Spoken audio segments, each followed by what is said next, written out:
Татьяна Кузнецова. Стихотворение Талгата Нигматуллина «Не вернулись неженатые сыны». Не вернулись неженатые сыны, не вернулись к милой матери с войны.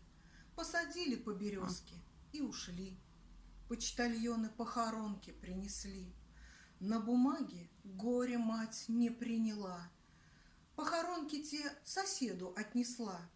И сказал, не пощадив ее сосед: сыновей твоих, маманя, больше нет. А мать не верит и не верит, глядит в распахнутые двери, и в них надежда не стареет своих сынов увидеть вновь.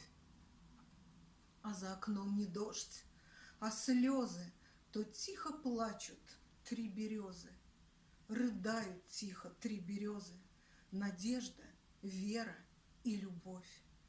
Три косынки много лет лежат на дне у старушки в деревянном сундуке.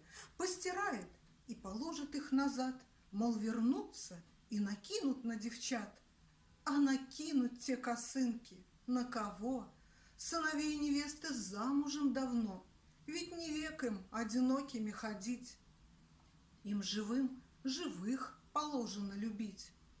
А недавно ей приснились голоса: ты не верь, маманя, больше в чудеса. Ты живи без нас, живи и не тужи. Нас с березками по жизни обручи. Мать проснулась и к березкам босиком повязала им косынки узелком.